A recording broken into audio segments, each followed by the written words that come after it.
Le premier titre, c'est que cela affaiblit le couple franco-allemand et ça l'affaiblit notamment dans son rôle de locomotive et de coordinateur de l'aide des Occidentaux et des Européens à l'Ukraine.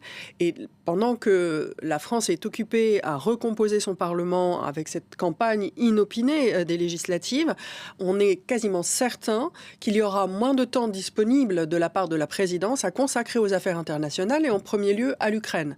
Donc c'est une perte d'attention, une perte de moyens au plus haut niveau de l'appareil français. Au niveau du couple franco-allemand, on voit que tant Olaf Scholz que donc la majorité présidentielle française sont déstabilisés, concurrencés par des partis qui sont beaucoup plus favorables à un accord avec Moscou. Et si cela devait se concrétiser côté français, il y aurait une perte d'appui diplomatique et peut-être militaire de la part de la France à l'Ukraine. Le dernier point, c'est que la victoire de partis de droite ou de droite extrême a un impact sur notre vie démocratique parce que fondamentalement, la guerre en Ukraine est une guerre qui est lancée par un régime autocratique contre la diffusion de la démocratie à l'Est. Et les partis qui en France soutiennent la Russie sont des partis qui sont dangereux pour nos libertés civiles. Il y a un lien en fait entre la crise internationale et la crise interne en Europe. Et ça, on a du mal à le rendre concret pour les Français, mais il faut être bien sûr qu'une arrivée au pouvoir du RN en France se traduirait par un recul des libertés civiles. Nicolas Tensa.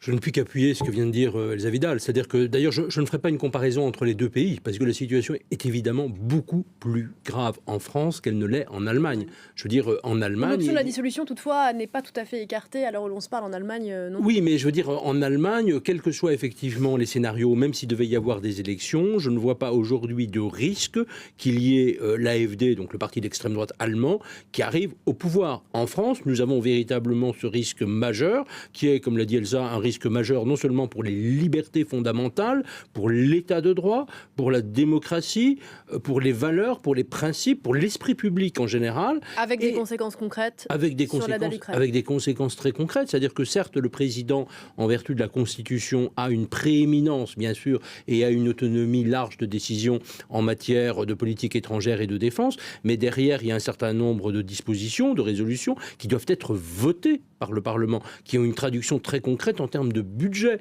Et qu'est-ce que ça voudrait dire si on avait un gouvernement d'extrême droite? Qu'est-ce que ça voudrait dire pour le budget d'armement et notamment la partie dévolue à l'Ukraine? Qu'est-ce que ça voudrait dire pour les crédits pour la reconstruction? Je veux dire, on aurait qui également, parce que rappelons-nous les expériences de cohabitation, au Conseil européen, on aurait un couple entre le président Macron et un Premier ministre ou une Première ministre d'extrême droite. Je veux dire, l'image de la France, la crédibilité de la France en Europe et dans le monde serait extrêmement affaiblie. D'ailleurs, les premiers signes qu'on a vus sur les marchés financiers sont aussi un indicateur de cela. Je veux dire, ce serait une catastrophe. Je pense que pour le pays en tant que tel, pour la puissance de la France, pour sa réputation, sa crédibilité, ce serait une catastrophe sans précédent.